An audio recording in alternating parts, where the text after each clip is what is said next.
Hello, wonderful people. This is part 2 of Lecture 14.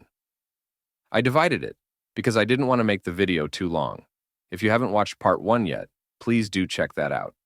Also, please like the video, share your feedback in the comments, and check the description for the PDF notes.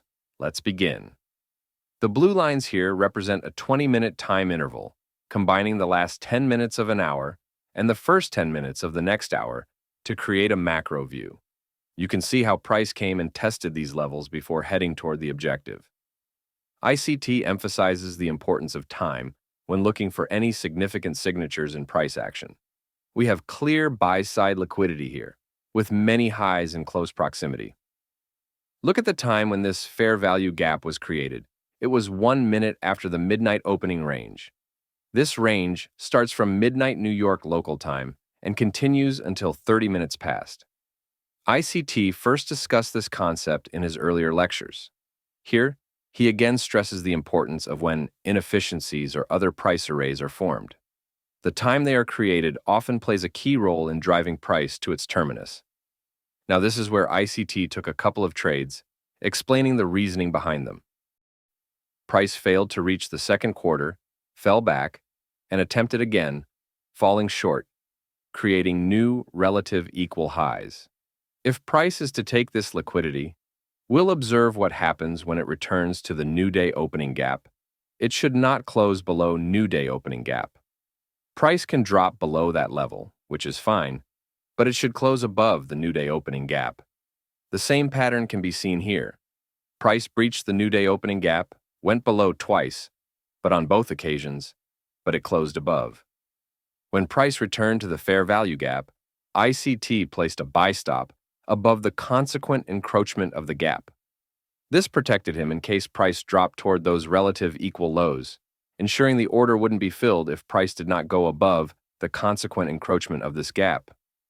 Now, you might say there's liquidity on both sides, but why did ICT anticipate the price taking these levels? It's because there was an inefficiency left in the volume imbalance.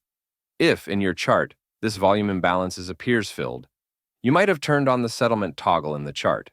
ICT switches between both options, choosing the one with the wider gap. I explained this in the first part of Lecture 14. Here's where ICT took the short entry.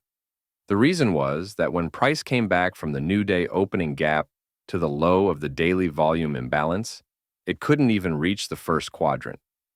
At this point, ICT pointed out something crucial.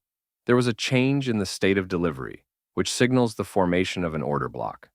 When a bearish candle closes below the open of a bullish candle, you get a change in the state of delivery, forming a bearish order block from these two consecutive bearish candles.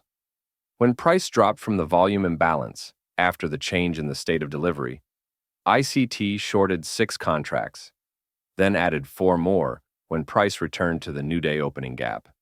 Price then fell further, coming back to the daily CB high.